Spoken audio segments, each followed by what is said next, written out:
كابتن شادي عيسى ولا الأستاذ شادي عيسى. ما شاء الله قلب لنا شاعر دلوقتي.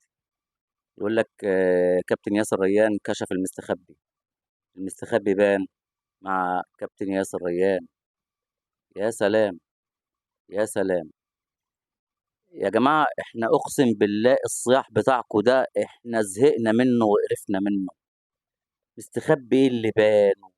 ونادي سيراميكا شغال عند الاهلي، ونادي مش عارف فلان شغال عند الاهلي، هو اللي بينقي الصفقات للزمالك وهو اللي بيعمل الصفقات. صفقات ايه يا عالم يا عقله؟ يا ناس يا عقله، يا ناس يا عقله. ياسر ريان ما هو ملقح في سيراميكا بقاله كام سنه، ومن نادي لنادي. ما احنا لو عايزينه كنا جبناه، مش هنسيبه لك ليه؟ ده صاحب اكبر لقطه تتحط في المواقف وطرائف بتاعه الكوره. ياسر ريان ابن ياسر ريان، احمد ياسر ريان. يعني ايه اللي هيخلينا ما نسيبهولكش او نشترط على سيراميكا كليوباترا مش تديهولك يعني؟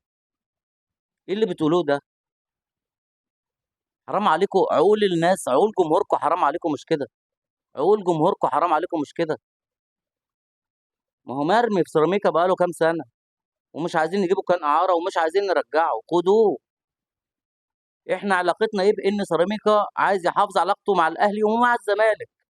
عشان في دماغهم ما يعملوش مشكله ولا هنا ولا هنا. وبعدين انت يعني ما شاء الله لما بتطلع لعيب اعاره يعني، يعني حتى لو انت بتطلع لعيب اعاره بتشترط عليهم يعني لو عايز يروح الاهلي يروح الاهلي.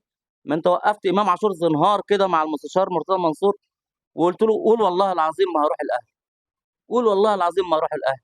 هو حلال ليكوا وحرام على الاهلي؟ حلال ليكوا وحرام على بقيه الانديه. وصديق جوله اللي الاهلي يعني من كتر حب الاهلي في بيراميدز هيسيب صديق جوله يروح بيراميدز؟ لو بمنطقكم وبعقلكم كده يا اخي بقى زهقتونا، حرام عليكم مش كده؟